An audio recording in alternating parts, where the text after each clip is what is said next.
Hi guys. We are back with hour two. Well, I don't know how long this will go, but we're back with Doug Diamond. And so, in our first section, we talked about health stuff and his accident, spiritual stuff, and some more gallons stuff. And now we are going to go into some current events stuff, but it's all tied together. I mean, it's not really separable, but we're just changing gears a little bit. So, um, as I mentioned, Doug shares on his Facebook wall, and I would really recommend if you are not Facebook friends with Doug and you want to know anything about anything, I would recommend friending Doug on Facebook or even following him on scene.life. That one is public, right? And they can get there through, doesn't your website go, you have a link, what goes to the scene.life? Well, I used to. I took that away. It's not doing it now. But if you just go to scene.life and sign up, if you don't already have an account, then you can find me on there. It's Diamond Disc, DIAMONDISC. So just do scene.life/Diamond Disc and you'll get there. But you have to be signed up, I think, in order to see the you could see my profile publicly, but you wouldn't see the actual posts unless you are a member of Scene. But yeah, those are public. I don't do the Facebook ones are not public, as I mentioned before.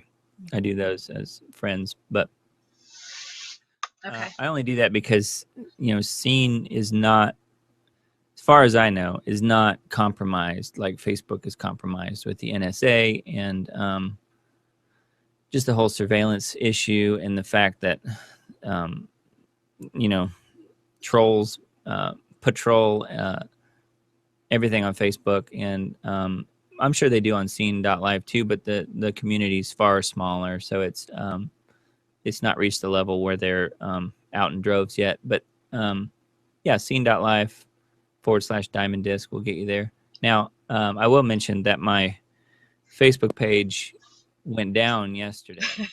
First time that's happened for a couple years. I was prepping for the technical side of doing our radio show. We do a live show on Saturday mornings, and I usually go there and on Facebook and post the link to the show, the radio show that we're getting ready to do. And I went to log in and realized that I had been logged out and realized something was wrong. So, because I normally just stay logged in, and I started to log in again, and I got a big message saying that your page has been taken down because they didn't believe that I was using my real name. And I am using my real name. It's the name I was born with. I happen to go by my middle name and last name, not first, middle, and last. But they basically required me to provide some sort of proof yet again of that I am who I say I am on there, because they frame it in such a way as to make it sound like it makes the whole Facebook community safer if you use your real name, which is totally ridiculous, because all the trolls out there are just given carte blanche. They can do anything they want. They can be any name they want to be. It doesn't matter. They don't have to prove anything because they're working for the system, the Facebook system, and the system in general. They're allowed to do anything they want. They can be anybody they want to be. They can have multiple identities, multiple Facebook accounts. Doesn't matter. But they're working for Zuckerberg and crew, so that's okay. They're allowed to do what they want. They can break the law, Facebook law. I, however, am not able to use my real name that I was given and not have my page taken down. So this happened 2 years ago. Almost exactly 2 years ago, and at that time I proved what my real name was, and now 2 years later it happened again. I wrote their legal department an email yesterday, and one of the options they give you is to provide a government ID without a photo, but that just lists your birth date.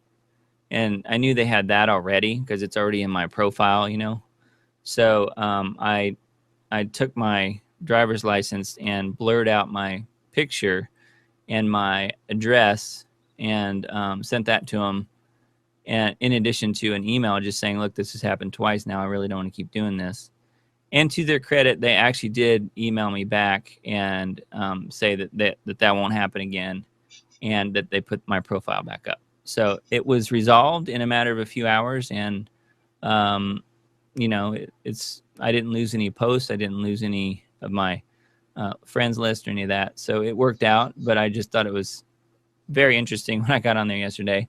And this was right after I had posted, the night before I'd posted this InfoWars piece on the John Podesta, uh, you know, kids in the hot tub, WikiLeaks stuff that's all coming out about the Clintons and the satanic rituals and all this stuff that's coming out.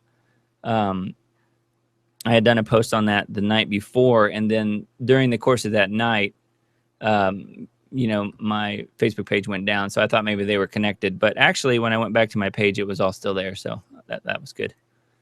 So, anyways, but yeah, Facebook and scene.life. What I do is I recommend other people who like to put the truth out there do this. When I do a post on Facebook, I also do the same exact post on Scene, so that there's a parallel posting process. So that way, if something does happen to your Facebook page, which is highly likely, like it did to me, people can go to Scene and get the same information there, really. So I would recommend that. And the way Scene is laid out, and Tasha, you've used it, it's very similar to Facebook. It's not quite as user-friendly. They're based in, I think, Iceland. So they don't have the NSA constraints and some of the other issues that Facebook has, which is good, but it does work essentially the same as Facebook. They do have the chat on there, and they do have where you can friend people and join groups and do different things. So I recommend it, scene.life. Yep. Yeah, it was nice to be able to find you there when Yeah. I went and I'm like, oh, it says Facebook user, and I can't message Doug. So I'm like, well, he told me this would happen. He told us all. Find me Yeah, it's on funny. scene.life because it's going to happen. Yeah, and I had probably, I don't know, maybe 2 days before that, I had put up my Yeah. standard kind of post that, something's going to happen to my Facebook page. If you want to keep getting this information, go to scene.life. And it was like my page went down on Friday night, and I think I posted that same post like on Thursday or something. It was very close to that. Anyway, so yeah, I do expect it to go away permanently at some point, but so far so good. Scene.life is kind of slow, but it's cool how it's. I Hmm. mean, it works. It works. Yeah, it is. And I found there's some quirks. Like if you do a post and then you want to go back and edit some of the text in the post, it doesn't always take. Like you can go in and edit the text and then you hit save and it's still the way it was before you changed it. So there's still some weird things. And then other times you go and edit it and it's okay. So it does have some quirks, but it's a good alternative for sure. So you guys can find me there too. I'm Tasha Lee there as well. I think it's, I don't know, Tasha Lee Ministry or something. I don't know. Okay, so I guess let's talk about some of the stuff that you've been posting recently. Um, Okay. my husband and I have been, I think, since knowing, since I sort of stay a little bit caught up on what's going on by talking with you and, skimming through posts. And I have some other friends who keep me informed.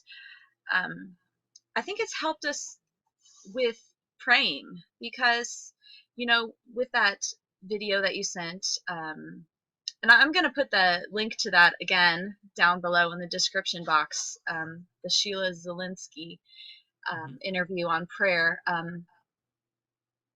That has made a difference with health, but um, it's been how we've been praying for our nation um, and hearing the current events. It's like when I pray to cast out demons that are affecting me, I'm just asking God what to pray, and stuff comes to my mind, things to name, demons to name. And I pray and I bind you, spirit of, depression in Jesus' name, get out. And that's, how we've been praying with that. We've also been praying for our nation now with these same things, the spirits around election fraud and starting up World War III and um, Yeah. martial law and all this stuff that I'm reading about. And so I feel like it's enabling us to pray better. So I guess since a lot of things are talking about happening up with the election, I guess I just leave it. I want to pass the ball to your court and ask you to maybe share what you feel led to share. Well, it's interesting. We in our break here, I was just pulling up some of the headlines that I look at, and the very first thing that jumped out at me was RT, which is RussiaToday.com, RT.com.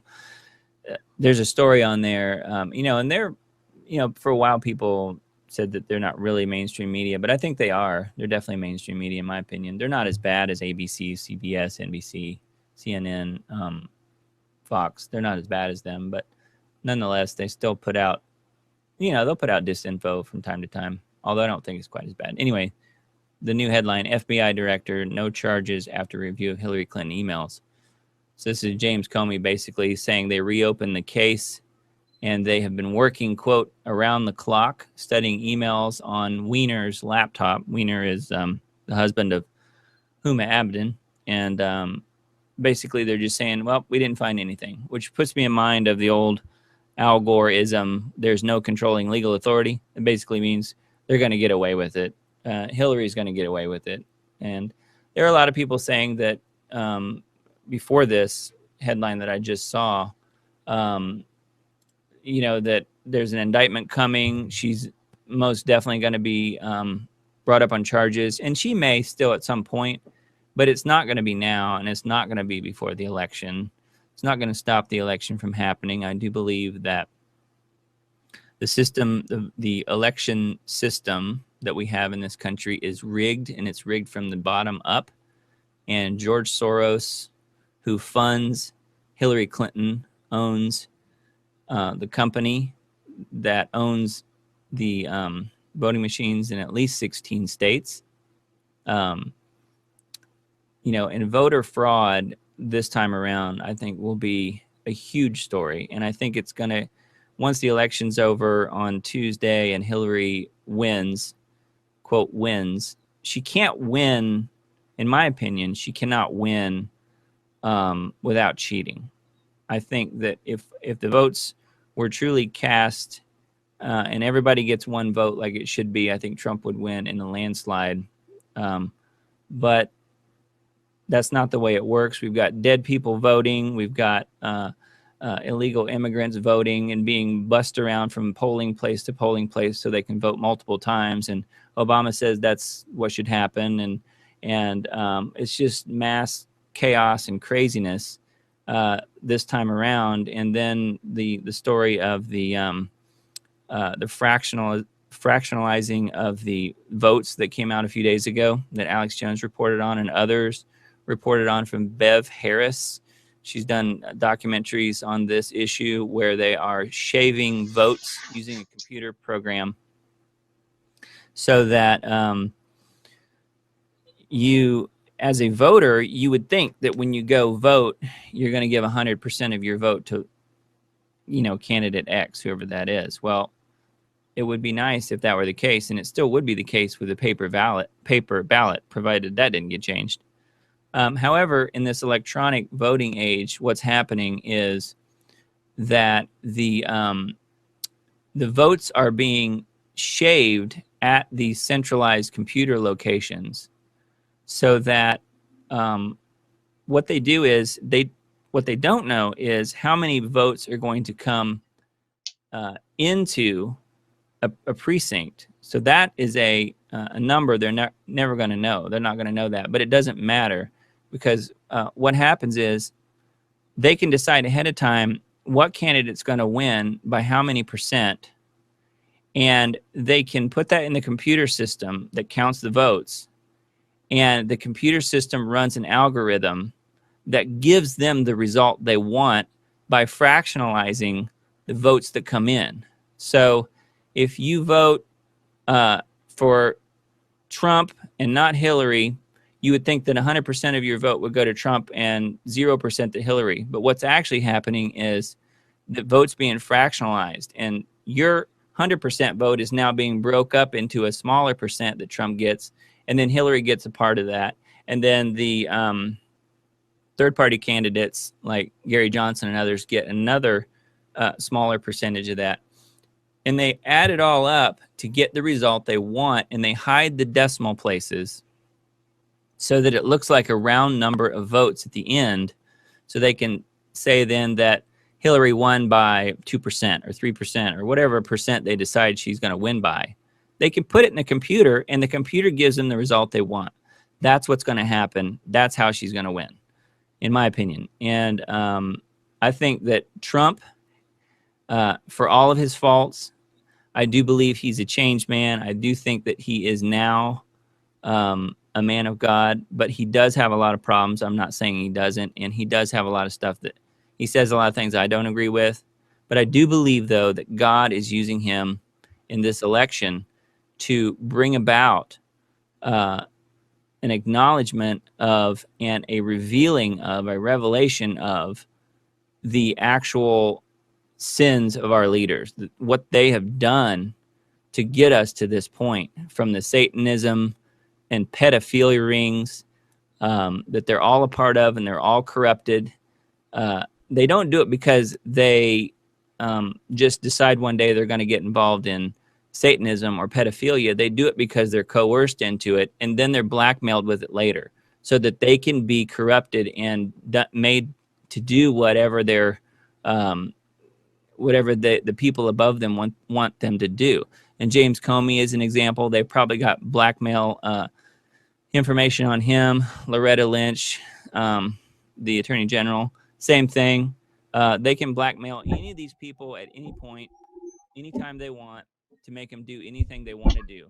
And you've got some people at the top that are untouchable, and I think Hillary Clinton is one of those people right now. She may have a downfall later. I don't know. I'm not saying she won't, but I don't think it will happen before November 8th, and I don't think it's going to happen really between now and when she would get in and be inaugurated. So it's really interesting what's going on right now. I do think we're in the middle of probably the most treason, and I want to use that word, literally treason, that we have ever had in this country. Yesterday was November 5th, which was Guy Fawkes Day, which is about treason.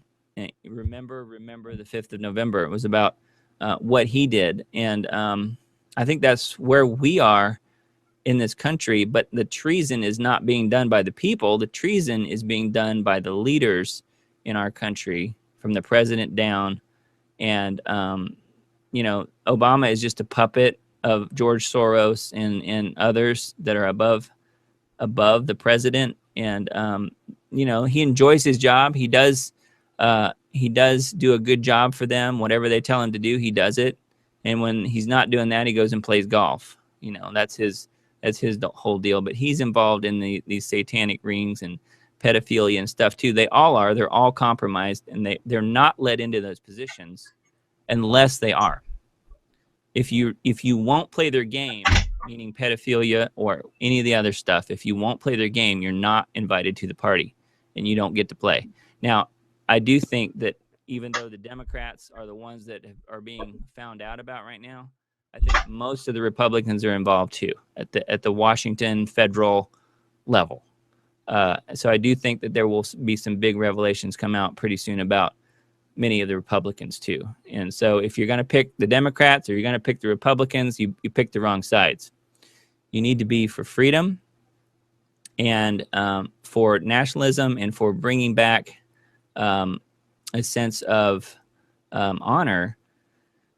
And you're not going to get that with either party, in my opinion. And I think they're proving that to us on a daily basis.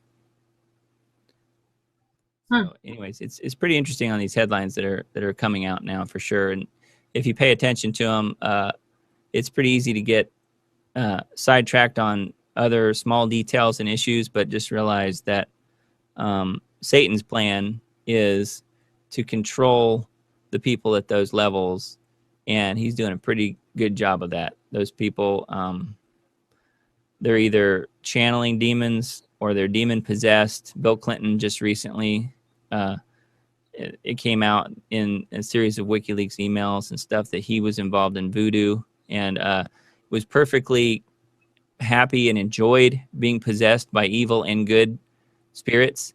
And what I would consider good and what he would consider good, I'm sure, are two totally different things. But it is pretty interesting to see what's happening at that level. So we'll see where it goes. But I do think that this country is headed for judgment, in my opinion. So for those who have absolutely no idea what is going on because they are watching only mainstream media, can you sort of fill us in on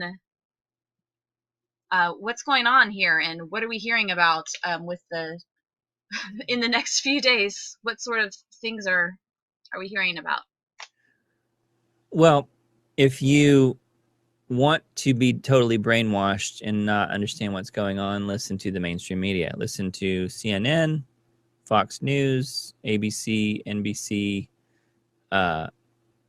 CBS, MSNBC. They're all terrible, in my opinion. They're carrying the water for those that own them, literally own them. 6 media corporations own 99% of mainstream media.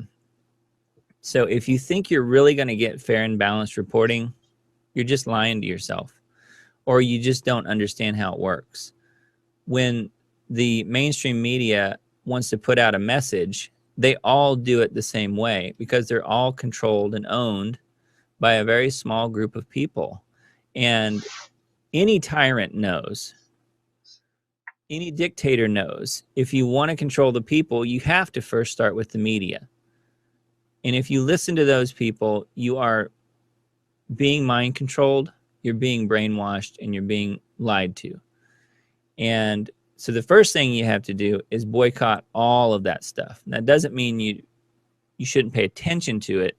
It just means it shouldn't be your source. There's lots of other really great sources out there, alternative media, which to me is the real media. So I would start there, and you can pick and choose, what sources are best in your opinion. For me personally, Infowars.com is one of my favorites. I happen to trust Alex Jones. I know a lot of people. He's a lightning rod for a lot of people. They hate him for various reasons.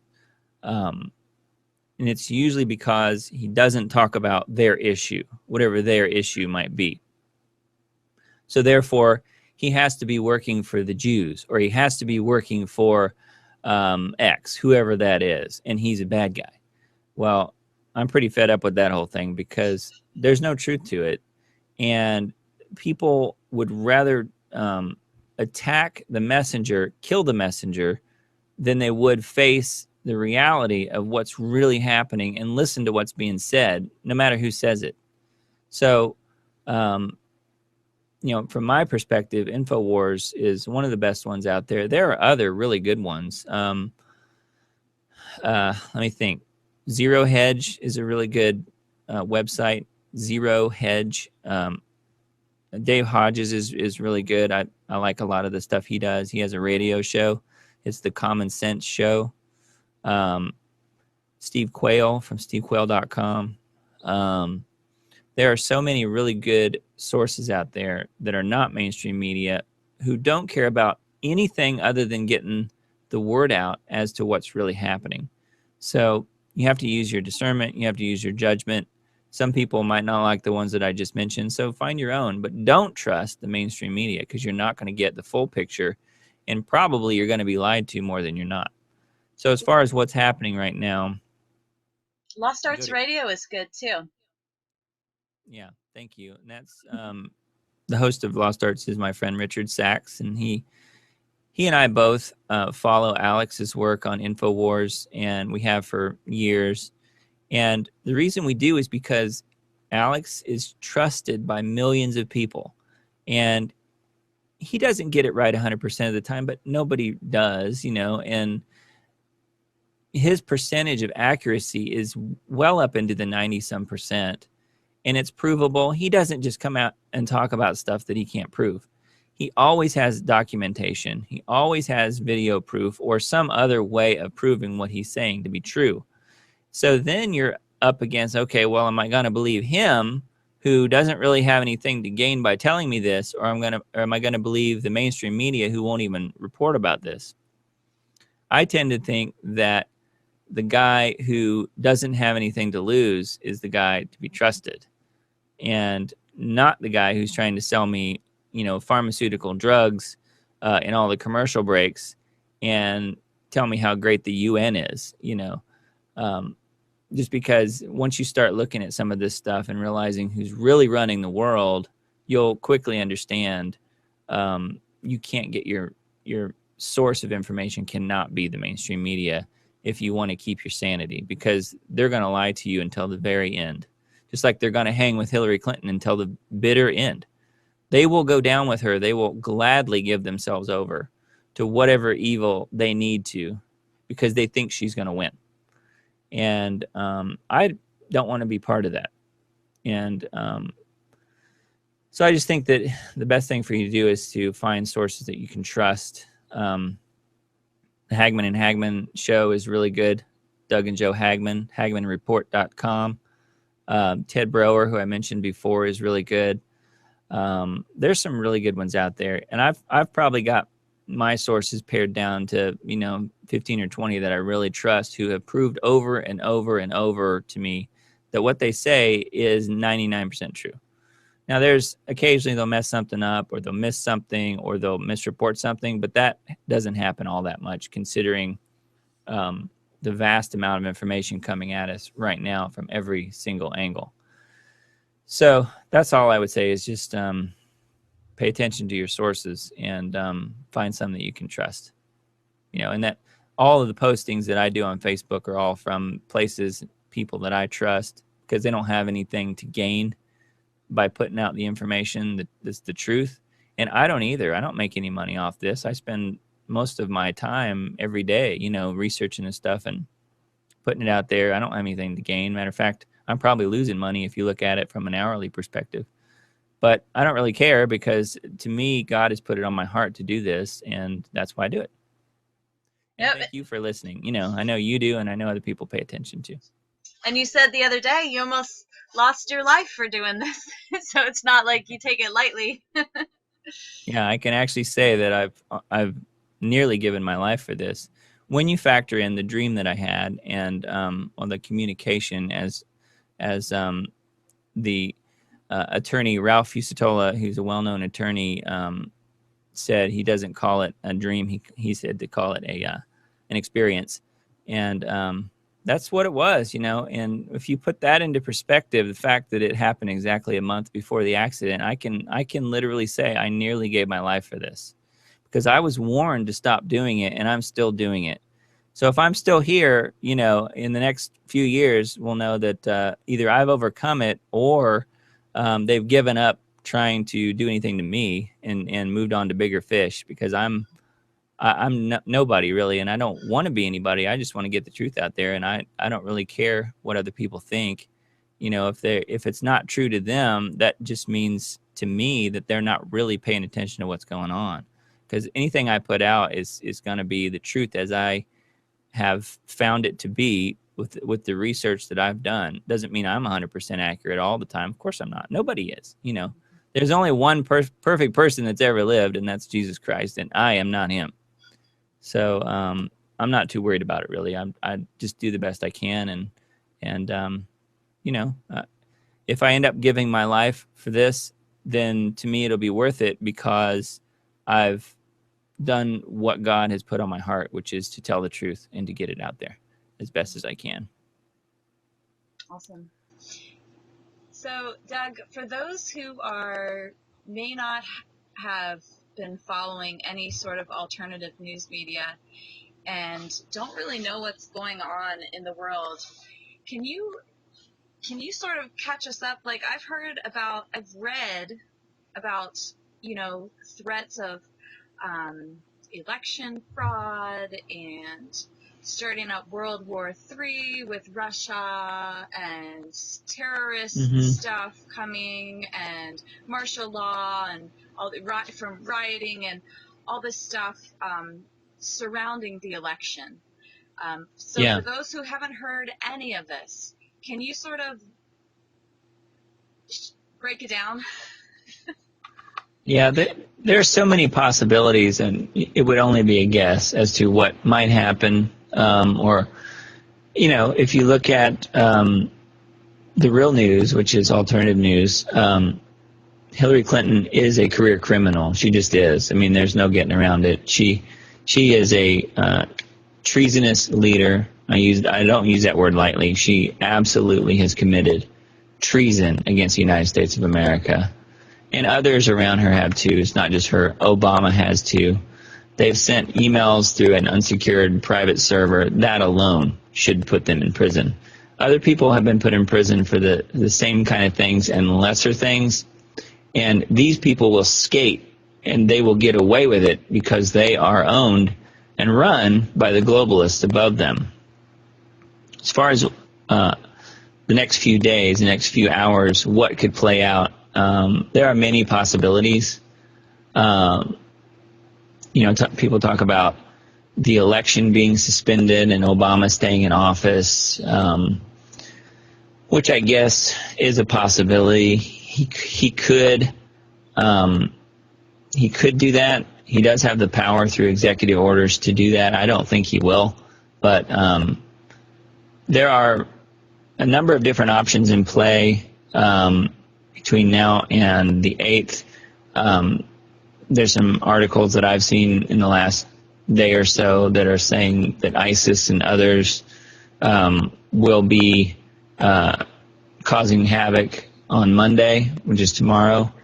I don't know if that's true. I think if that is something that happens, I don't think that it's ISIS's own idea to do that. I think they're being wound up and turned loose and they're being let to do that, if that makes sense. In other words, if you want to create a story that's not the election, you can use ISIS or some faction of ISIS as your wind-up toy and just turn them loose and let them do what they do, and that's your news story, not the presidential election as much. Hurt a bunch of people tomorrow. I don't know that they will. That's one. For a minute. So can you just say what you just said there? Yeah, as far as ISIS goes, they can be wound up and turned loose, and they may do something tomorrow to cause havoc in the day leading up to the election, or they could, start blowing themselves up and mowing people down at polling places on Tuesday. I don't know. They could. I'm not saying they will, and I don't really think that that's what's going to happen, but it is a possibility. Obama speaks better Arabic than most Arabs do. He is literally a practicing Muslim. He prays to Mecca 5 times a day. He wears a Wahhabist ring that he won't take off. He is a Muslim. So, he's making sure that Islam becomes dominant in this country, and Islam's job is to take over. And that's the way Muhammad's example sets for Islam. So if something happens in the next day or two that is blamed on ISIS, I would also blame Obama because he's turned them loose, and he approves of what they do, and that's kill Christians and killing Americans. And if you don't believe that or you think that's crazy, then you simply don't know what's going on. You haven't looked at the facts. You're paying attention to mainstream media or some other outlet. Now, as far as what could happen, there is an avenue that Obama could suspend the election, or I think more likely if he was going to step in, he would only probably do it in a situation where the election results are not rigged to the point where Hillary wins. So if Trump does come in and win this election, look for something big to happen between Election Day and Inauguration Day so that Trump never makes it to the White House, so that he's never inaugurated. Now, that could mean Obama and Clinton and the rest of them come out and declare the election null and void because, quote, the Russians hacked it, which they aren't involved in our election at all, no matter what the mainstream media says.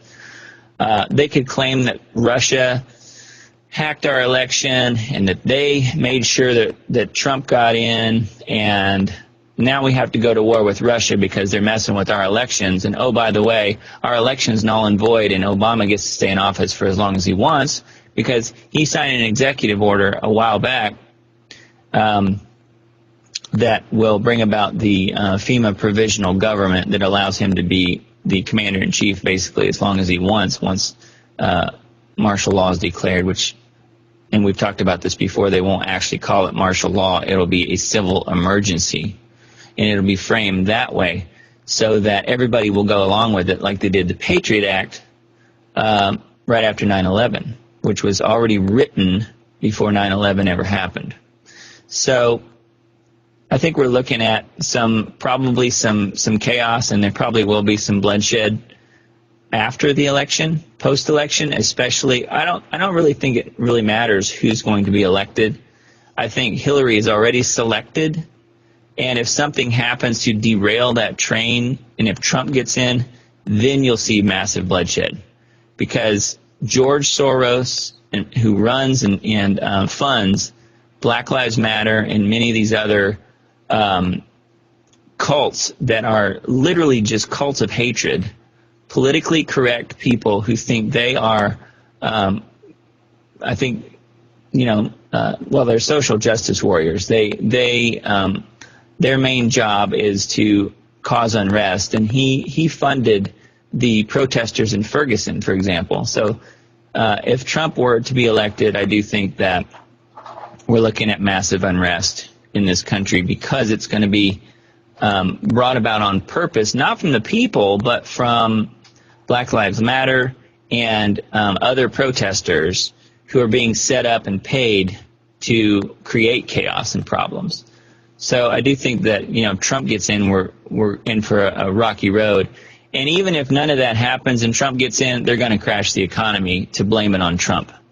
So I think if Trump gets in, even though I personally believe he would be the best choice of the two people, I think we're looking at massive, massive problems across the board. And they may crash the economy to blame it on him, so that they can bring about the world government that they so badly want and so desperately are trying to make real. So, and we're close to that already, but, if they take Trump out or they crash the economy, it's certainly a lot easier for them to do that kind of stuff.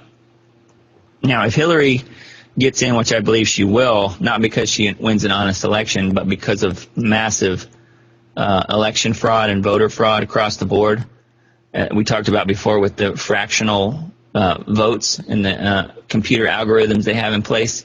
To me, that's their thing that they're banking on. And I do think that she will get in. She'll be at least the president-elect. She will win the election. I think they're probably going to let Trump win the popular vote. I don't know if it'll be a landslide. I think it would be in an honest election, but I think they will let him win the popular vote. But they've already got, and Soros himself, George Soros says himself that, we're going to, Trump's going to win the popular vote in a landslide is what he said. But Hillary's already got the Electoral College sewn up. It's a done deal, as he said. And I don't doubt him. He is a multi-billionaire Nazi collaborator. He put many of his own people, he sold them over, basically gave them over to the Nazis during World War II. And he he came in and was one of the people that was able to take the money from those people that were put in concentration camps and killed. And so he has a history of being on the wrong side of pretty much everything. He's a globalist. He's one of the ones out there funding everything, and he owns and runs the company, that has election machines in at least 16 different states. So he has a lot of power. He's been funding Hillary, paying her millions, and like I said, he was involved in the Ferguson situation and in all of the Black Lives Matter stuff that's happened. He's been instrumental in that. So I do think that he's probably right when he says that Hillary has the Electoral College. It's a done deal, and that's what determines the president. And so look for that to happen. I do think that Trump might win the popular vote, but Hillary will walk away with the Electoral College and therefore the presidency. Now, as we mentioned earlier, Comey's not going to do anything to indict or bring charges against Hillary Clinton between now and maybe ever. I think he's compromised. I think they have blackmail information on him.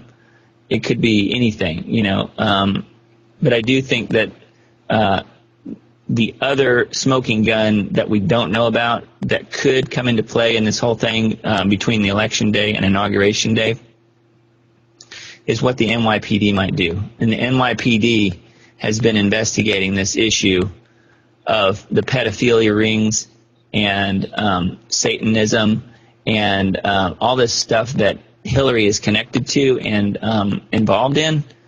And it's just been done secretively. It's been kept under wraps. But now it's kind of come out, and they are not going to turn their backs on what she's done. So I do think that she may pay a heavy price, but it will come from the NYPD and from what they're doing, not from the Justice Department and Comey and the FBI. So look for that to happen. That could happen well after she's already been inaugurated. They could go after, I don't really know the timing of any of it. As far as preparedness, just be ready because we talked about preparedness before. Elections 2 days off. You've got 1 day really to go prepare. If you haven't done anything, at least go buy some food and get some stuff that will last for. You should really have a few months worth of food and definitely have a way to filter water and do the best you can in the time that we have. But hopefully you've been preparing at least some leading up to now. But if you haven't, I would definitely suggest that you do something between now and then, because if there are riots or if there are, some sort of civil unrest or something, you don't want to be caught being where everyone else is at the grocery store or wherever else where there's, bare shelves, is because all that stuff is all trucked in by semi trucks. And if the trucks can't get through to make their deliveries, everybody's going to be out of food. So I would say use your day tomorrow to stock up if you can. At least go get enough provisions for a few days anyways and see what happens, because I think starting after the election is when potentially all hell could break loose. And we're going to see some things in this country, I think, that we've never seen before. Could be civil unrest, but it may not be. It's really hard to say. There's just so many variables right now at play and so many different ways that this thing could go. I think if Hillary does become the president-elect, that many people will be very upset, including myself. But I'm not going to go out in the streets and start burning buildings down. Whereas Black Lives Matter, that's what they'll do if Trump wins.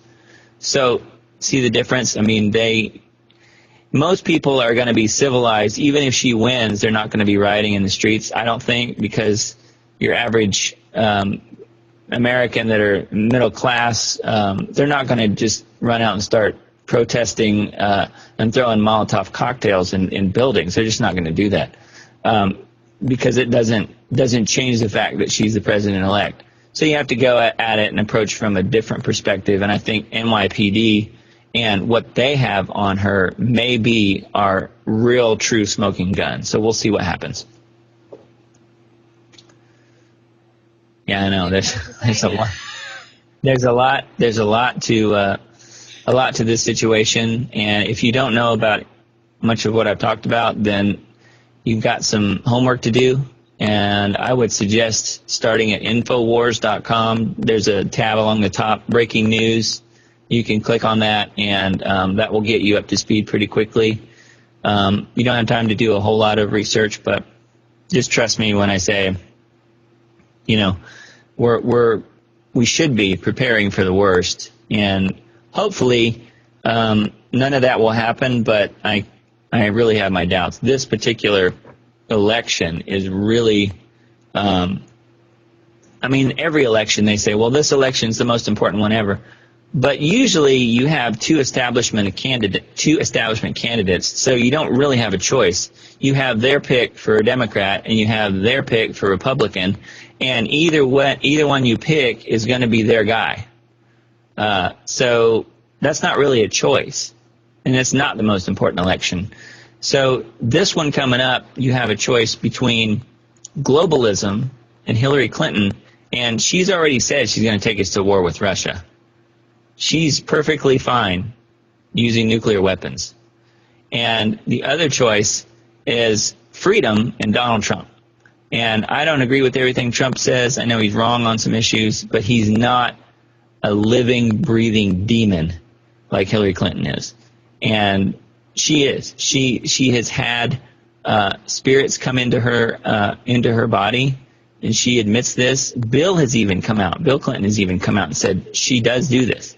So yeah, it's we're heading for some dark times, I think. So we just need to prepare as best we can, and we don't want to get stuck or caught somewhere in a situation that we can't get out of. So they could do anything to declare a civil emergency so that Obama stays in, or whatever they want to do. I don't necessarily look for them to do that, but they could. And there's a lot of things in the air right now, a lot of balls being juggled, and it's hard to say exactly what's going to happen. It's really just a guess. So another good source that I just thought of, I don't agree with everything Mike Adams says and does, but I do think most of his articles are really good, and he's had some really good ones lately about this whole process and everything I've just talked about. So naturalnews.com is a good one. I do use him as a trusted source on certain things, and I do think he's right about what's going to happen. And he's put out some articles lately that have kind of detailed some of what I just said. He's done some other articles on various scenarios that he thinks might happen that I didn't necessarily agree with, but overall I think his website's really good, Natural News. And like I mentioned before, Infowars, Hagman and Hagman, HagmanandHagman.com or Hagman Report.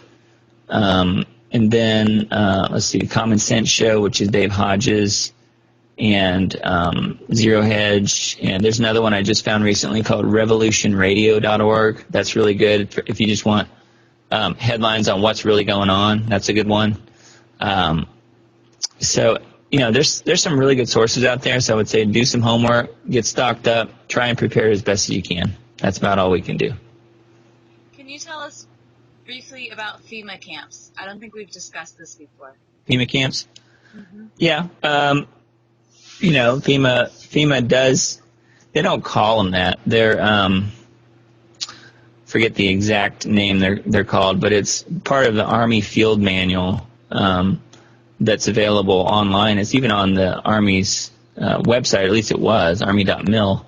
And you can go and download this off the internet, and it's the FEMA camp manual that says exactly how they will process detainees using social security numbers and so forth, which they're talking about American citizens, not just any captured people that they happen to put in there. FEMA camps are a real thing. They're like I said, they're not called that. They're re-education facilities, which puts me in mind of 1984, the book. by George Orwell, who talks about getting re-educated, which basically means brainwashed into thinking the way the system wants you to think. And FEMA camps are they're a reality, and I think they do have situations where they can convert existing shopping malls and schools and things like that to hold massive amounts of people. Or probably what will happen is if FEMA camps are used, they've got the United States broken up into a number of different regions. I think I'm in region 4. But anyway, they what they will do is, in a situation where either there's mass civil unrest or some huge earthquake or whatever it is, for people who have no provision stocked, or they haven't done any kind of preparatory work, or maybe their house gets burned down or an earthquake knocks it down or something, the FEMA camps on the top are there to provide food and shelter and water and stuff like that to people, which on the surface would seem fine. But, if you go into a FEMA camp, there's a chance you may not come out, because one of the things they will do is separate your family, and they'll tell you that it's for your own good. So the father will go one place and the mother will go somewhere else, and the kids will be sent somewhere else, probably end up in one of Hillary's or John Podesta's pedophile rings, who knows. I mean, once you walk through the doors of a FEMA camp, there's a good chance you may not come out, and you certainly wouldn't come out the same person. So hopefully it won't come to that, but they do exist, and you can read about it online. It's all there. It's again, the mainstream media is not going to talk about it, but it does exist, and they're all throughout the United States. And again, they can take existing facilities and convert them into FEMA camps. And people have talked about how they can convert empty, open Walmarts into a smaller FEMA camp, or a school, or a number of different facilities that they can convert into it. And just think of it as basically a prison where you will go get re-educated so that you have the correct thoughts, and they might give you some food while you're at it, which will be GMO laden, and to make sure they can brainwash you the best as possible. I'm sure your water will be heavily fluoridated, just like the concentration camps in Nazi Germany. So yeah, FEMA camps are a real thing for sure. And I don't spend a lot of time on that issue, but it does exist. And pastors have been getting trained about helping us get there, right? Yeah. Mm-hmm. Can you tell us about that? I think we talked about that briefly before with the whole Romans 13 thing that we mentioned on a previous interview. But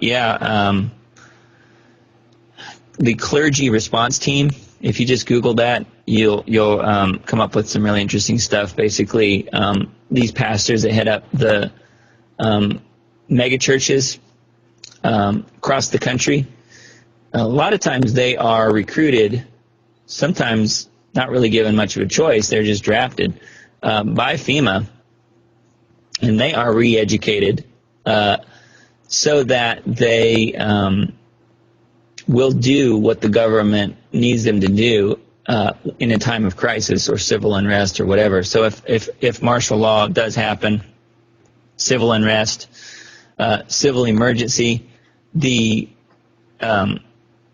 pastors that are part of this system, the clergy response team, they will be brought in, and in order to sort of placate and help people, quote unquote, help people get through their situation. And what they're actually doing is they are teaching people to submit to the government based on Romans 13. They're using that as their scripture, which is, they're twisting it. It's what they're doing. They're saying that that the government was put in power because it's God ordained, but that's not really what Romans 13 is about. Government's in power doesn't mean that God ordained it at all. So what it does is it kind of tricks people into giving in to the system and giving up more of their personal power that they have as far as what they might do on their own or take into their own hands to provide for their family. They're kind of giving it over to the government because these pastors are basically put in place to make sure that people turn in their guns and that people are not prepared. One of the things, most of these mega churches look down on prepping. They generally, depending on the church, might look down on the Second Amendment and gun ownership. In a FEMA camp, if you want to get fed, then there's probably going to be some sort of stipulation that you submit to a house search for guns, or that you turn in your guns to get fed, or that you take these vaccines to get food, or whatever it is. And a lot of people will give into that, especially if their kids are starving or something. So, I mean, it plays on people's emotions. These FEMA camp pastors, the clergy response team, are nothing but trouble. And if you go to a church, especially a large church, ask your pastor if he's part of the clergy response team and see what kind of reaction you get. If he acts like he's never heard of it, then tell him what it is. If he turns and walks the other way, you have your answer. So I think it just depends on the church you might go to. I've been part of a couple of mega churches, and later on when I found out about clergy response teams, I think both of the churches I was involved in, especially one of them, I think the pastor was involved as a pastor that works for FEMA, and that's their job, is to make sure the guns are taken away from people and that people aren't preparing, so that they will depend on the government in a time of crisis, not on themselves. So I had told Doug the other day that the Bible Gateway, where I listened to the Bible from there, and they have a verse of the day, and so I'll start there and turn on the audio there. And so this has been like the last 2 days. It's been from Romans 13 about submitting to the authorities, and the authorities are put there by God. Mm-hmm. Yeah, it's interesting that they would do that now in the time of an election. So that tells me that Bible Gateway is probably compromised as far as at the top levels of it, whoever runs that site probably is connected to the clergy response team or some version of that that's connected to FEMA. That's just my guess, but that would seem right. Because they put that out now, days before an election, that's just too fishy to me. The verses of the day are usually, a lot of times, I'm like, wow, this is pretty on target with what's going on in the world. So, yeah, that was interesting. That's how the best misinformation and disinformation works. There's always an element of truth.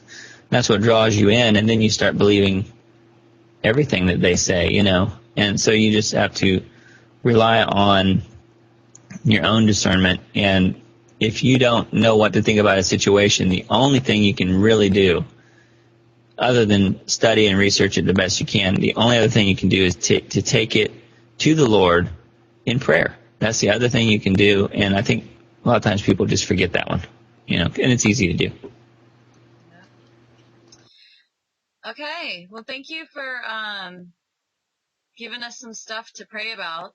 We are definitely continuing to pray every day about all this stuff, and trying to be as prepared as possible.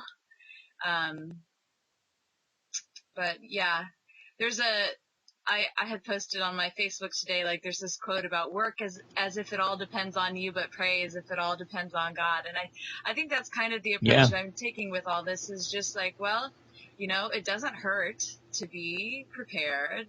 It's better safe than sorry, but then not to live in worry or fear, and just, trust God, like we were talking about in the first part. Yeah, that's really good advice, and it's hard to do, but it is good advice. But you do have to trust God, and it's hard to not worry about it. But there are so many things that's beyond our control. That's all we can do is put our trust in God. And we each learn in our own way to do that. And I know I've had my share of it this year, more than others for sure, as far as more than other years in my life.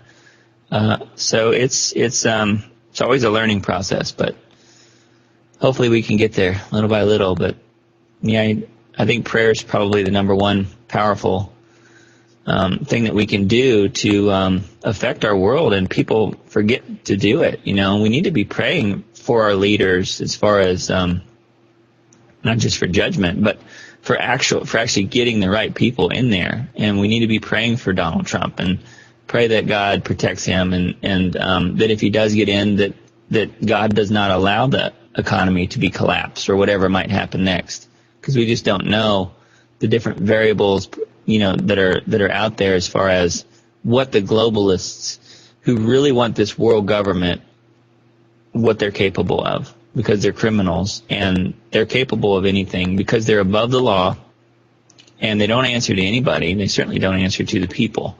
So, but they do answer to God, and they will have to answer to God.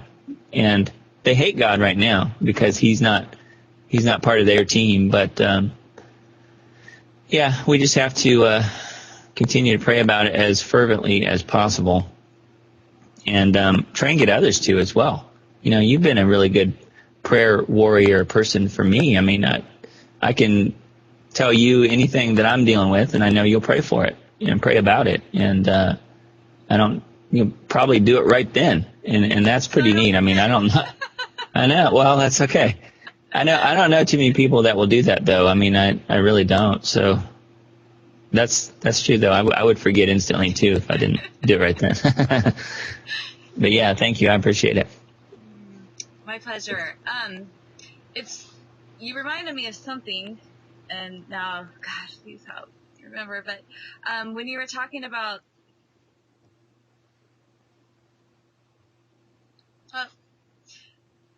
anything that's attacking my mind and confusing me, in Jesus' name, get out, go away. Ugh. So you were talking about the power of prayer and the stuff that we can pray about, and that prayer is the most powerful thing we can do. So I used to think when people said that was just like, it's just a silly quote that Christians say, and really, for most of my life, I really did think that people said prayer is the most powerful thing you can do, and I'm like, yeah, right. Mm-hmm. Oh, I know. But going through this Morgellons thing and the demonic attacks and the electronic attacks, and seeing that I am doing everything in my physical power to detox, cleanse, kill pathogens, EMF protection, and then at some point there's nothing else I can do physically. But guess Mm-hmm. what? Prayer was the most powerful thing. And Mm-hmm. the worst attacks that come, they can give any kind of symptom through the electronic stuff. They can make people have heart attacks, right? They can Mm-hmm. affect the brain. So everything that's connected to the brain stops working. Like, this can happen through this bio warfare, right? Yeah. And seeing that prayer can block those attacks, and so can therefore block any of those symptoms, that's pretty incredible. And so seeing that all of this stuff that's going on in the world, physically I can't do anything about it, but I can get on my knees, and so we are, praying against, sex trafficking or ritual abuse, or Yeah. mind control, MK Ultra programs, and just praying against this stuff. Yeah. I've been on phone conversations with, with a friend who's got a history with all this stuff, and even any topic that would come up that is not supposed to be talked about, but the phone crash, and I would get these physical symptoms, and so we just pray and call back Yeah. and keep on, because we're not going to let them stop us from truth. and from following God. And so it's just, I don't know, it's just been really, really great this past year to just really see that it is really true that prayer is the most powerful thing that I can do.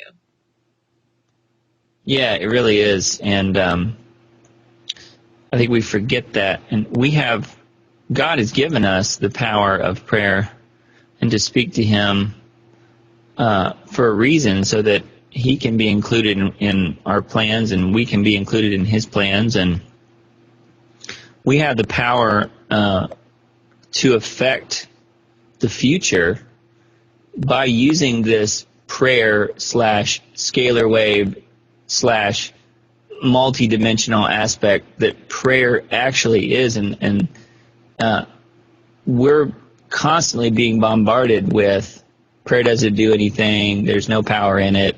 I mean, from the world's perspective, so that we don't use the power that we've been given, you know. So it's just easy to give into that and to not believe that it does anything. But just think about how powerful Jesus' prayers were, you know. I mean, he can move mountains literally. So not that we have his power, but it's something to strive toward, you know. We do have far more power than we understand it. And it doesn't come from, you know, your chakras, and it doesn't come from anything new agey. It comes straight from God. And he has given us this power because we were created in his image. And that's the exact reason why Satan hates us so much. He hates us because we were created in God's own image.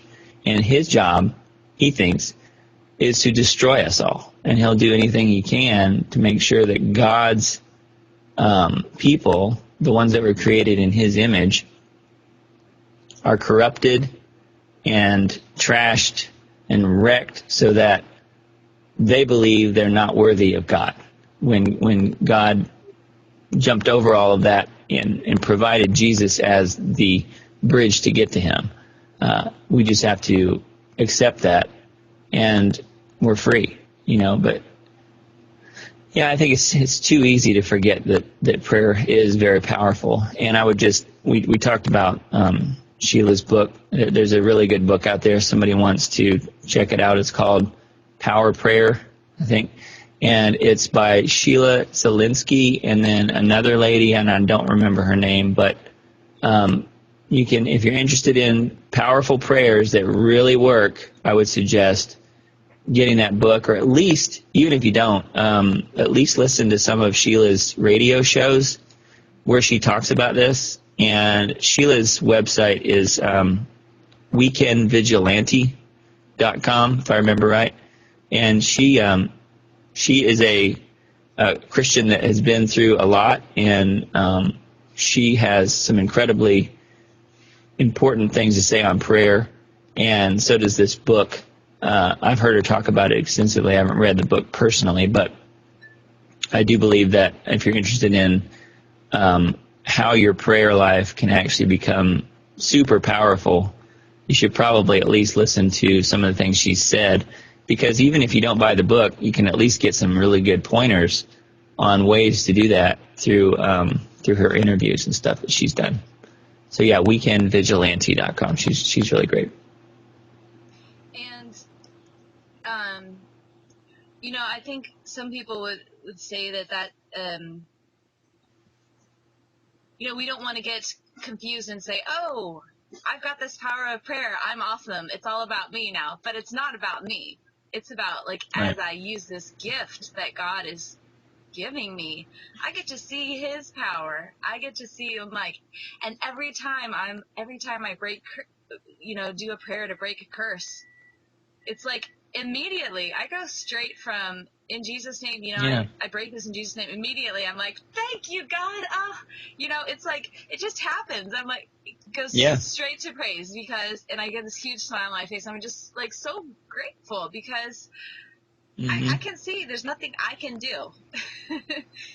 Well, It's all you know, a gift from God to me, you know, it's like through me, you know. absolutely. And people seem to think that the speed of light is the fastest thing that there is in the universe, the speed of light, but actually it's slow. when you compare it to scalar waves. Scalar waves reach from one end of the universe to the other end instantaneously. And that is the power of prayer. So that's why you can say a prayer like that and have something instantaneously change, because you are affecting the time-space continuum by using prayer. And it does change the future, and it can. But you have to believe that it's going to work, too. I mean, just saying the words isn't going to do anything. You have to actually believe that God has the power to make the change. So it sounds like you do. I do. Do you? Well, okay. Boys, but Thank you, yeah, thank you, thank you, Doug. I think you're welcome. that's good for today, and I'm thankful for you guys who have stuck in there and Hmm. hung out with us during this time. And Yeah, I'm absolutely. grateful Thank you. that you guys share, sharing these conversations with us. Yeah. That's why we do it, obviously. So I'll be Hmm. praying for you as you watch it, and in the days ahead. And I guess that's all I have to say. Thanks for watching, and thank you, Doug, for being Yes, here so very much. And absolutely. Anytime. we'll, Happy to do it. Thanks, Tasha. Appreciate it. we'll see you next time, guys. Bye. Bye-bye.